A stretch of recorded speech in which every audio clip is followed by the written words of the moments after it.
তো হচ্ছে এই প্রণালীটি এতটাই গুরুত্বপূর্ণ যে যুক্তরাষ্ট্রের যে জ্বালানি তথ্য সংস্থা হরমোজ প্রণালীকে বলেছে হচ্ছে বিশ্বের সবচেয়ে গুরুত্বপূর্ণ তেল পরিবহন পথ।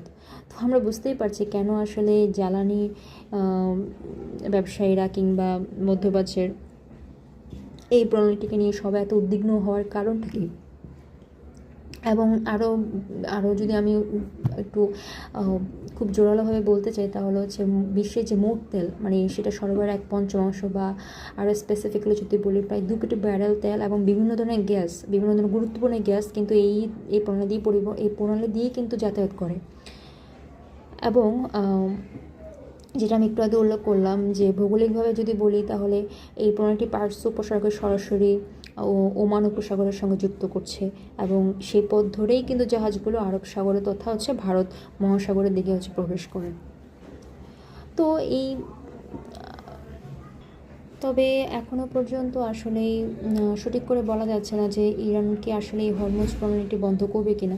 এবং এটার এই বন্ধ করার ব্যাপারটা নিয়ে আলোচনায় আসছে আসলে মেনলি যুক্তরাষ্ট্রের ক্ষেপণাস্ত্র নিক্ষেপের পর থেকে মানে আসলে ইরান খুব বেশি রিভেঞ্জ নেওয়ার জন্য উঠে পড়ে লেগেছে। তবে এই প্রণালীটি বন্ধ করলে ইরানের অর্থনৈতিক অবস্থা যেরকম ক্ষতিগ্রস্ত হবে এবং অন্যান্য দেশের অর্থনৈতিক অবস্থা ক্ষতিগ্রস্ত হবে। এবং ইরানের সাপোর্ট নিয়ে ইরানের কিন্তু একটা ভালো বন্ধু দেশ কিন্তু চীনও। এবং ইরান যদি শুধুমাত্র যুক্তরাষ্ট্রের সাথে রিভেঞ্জ নেওয়ার ক্ষেত্র চিন্তা করে যদি এটা প্রণালীটি বন্ধ করে তাহলে কিন্তু তার যে বন্ধুত্ব যেসব দেশগুলোর সাথে রয়েছে বিশেষ করে চীন যা হচ্ছে পুরো বিশ্বের অর্থনীতির মানে দিক থেকে হচ্ছে দ্বিতীয় বৃহত্তম দেশ এবং সেখানেও কিন্তু ক্ষতিগ্রস্ত হবে। কারণ হচ্ছে এই ইরানের যে পরিমাণ তেল রপ্তানি করে তার 90% তেল কিন্তু যে এই বিশ্বের দ্বিতীয় বৃহত্তম অর্থনীতির দেশে যায় অর্থাৎ চীনে যায় এবং দৈনিক প্রায় 16 লাখ ব্যারেল যেটাকে যদি ক্যালকুলেট করি। এবং একজন বিশেষজ্ঞ বলেছেন যার নাম হচ্ছে গোল্ডম্যান স্যাক্সের এবং তিনি আজকের একটা রিপোর্টেই বলেছেন হরমুজ প্রণালী যদি অবরোধ করে তাহলে তেলের দাম ব্যারেল প্রতি $100 ছাড়াতে পারে।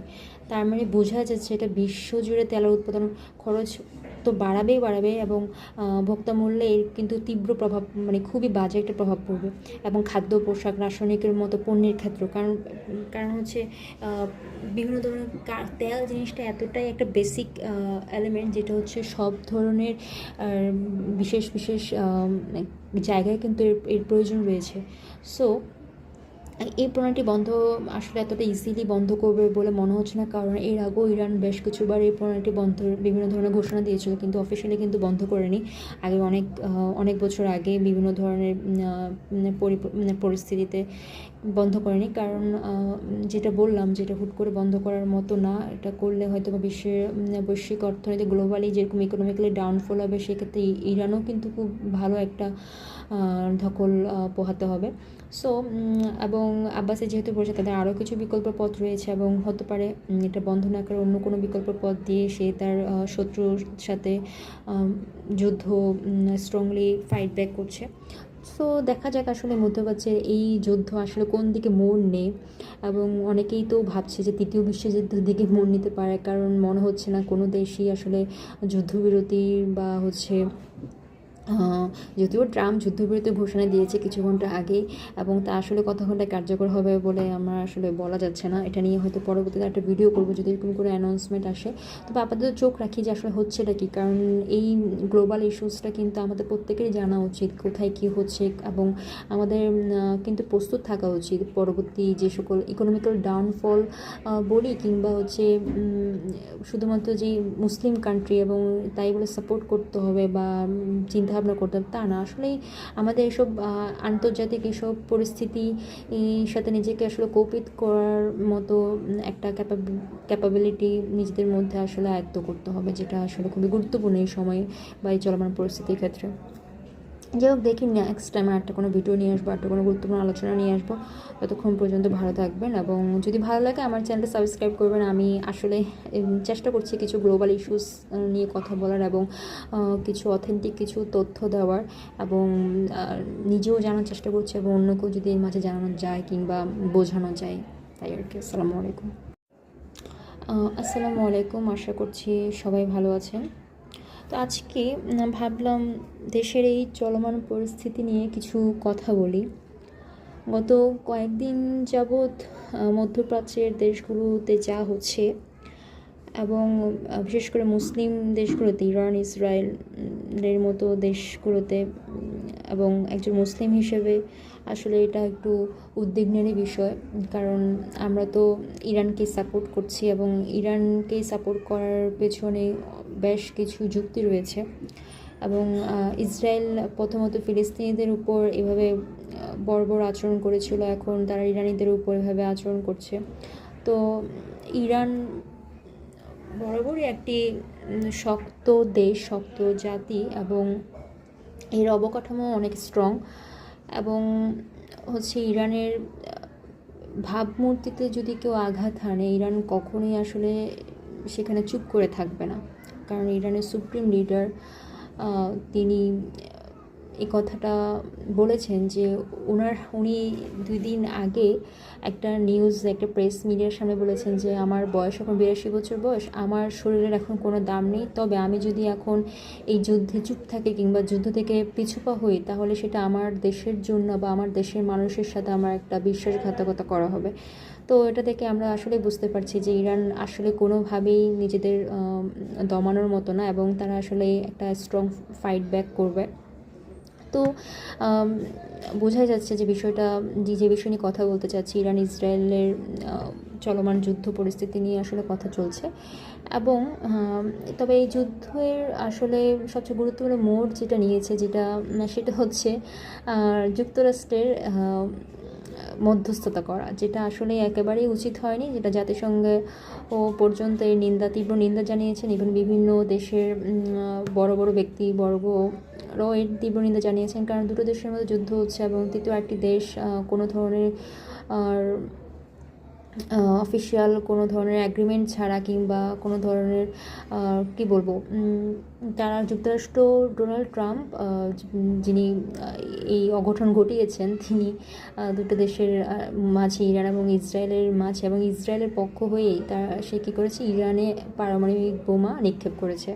এবং সেটা 23 তারিখে হয়েছে, গত 2 দিন আগে, 2 আড়াই দিন আগে। এবং এতে করে ইরান আরও বেশি ক্ষুব্ধ হয়ে গিয়েছে এবং সে এর তীব্র নিন্দা জানিয়েছে। এবং ইরানের সুপ্রিম লিডার বলেই দিয়েছেন যে আমেরিকাকে এর জবাব পেতে হবে, এবং এর জবাব আমরা দিবই, আমরা কোনোভাবেই আসলে পিছুপা হব না।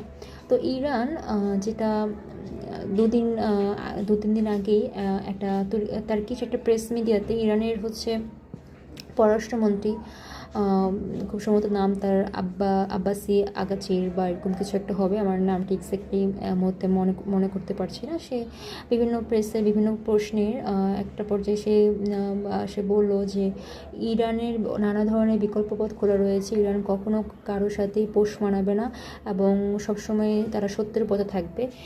এবং এটাও বলেছে মস্কোতে গিয়ে সে রাশিয়ার প্রেসিডেন্ট পুতিনের সাথে পর্যন্ত কথা বলবে ইরানকে সহযোগিতা এবং সাহায্য করার ব্যাপারে, এবং চীনের সহযোগিতাও তারা কামনা করছে। এবং ইরানের সাপোর্ট নিয়ে সাউথ কোরিয়াও খুব ভালো একটা সাপোর্ট দিচ্ছে এবং স্ট্রং একটা স্টেটমেন্ট দিয়েছে, যেখানে ইসরায়েলকে, সাউথ কোরিয়ার লিডার প্রেসিডেন্ট ইসরায়েলকে যেখানে বলছে মধ্যপ্রাচ্যের ক্যান্সার হিসেবে বলেছে। এবং এই যে যুক্তরাষ্ট্র যে এভাবে ঢুকে পড়েছে দুটো দেশের মাঝে, এবং ইরানের পারমাণবিক স্থানগুলোতে যে আপনার পারমাণবিক বোমা হামলা করেছে, সেটাকেও তীব্র নিন্দা জানিয়েছে।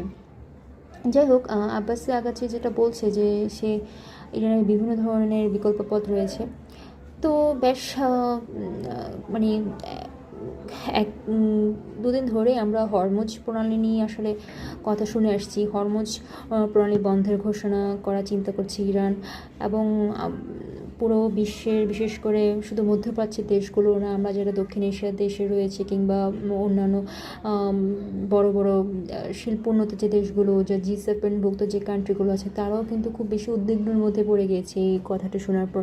তো আমার কথা হচ্ছে, এই যে প্রণালীটি বন্ধ করে দিলে আসলেই সমস্যাটা কোথায় হবে, বা কেন আমরা সবাই এতটা বেশি ডেলেমাতে আছি, বিশেষ করে যে ব্যবসায়ীরা এবং তেল বাজারে বা জ্বালানির ব্যবসায় অনেক বড় একটা ধস নেমে আসবে যদি এই প্রণালীটি বন্ধ হয়ে যায়।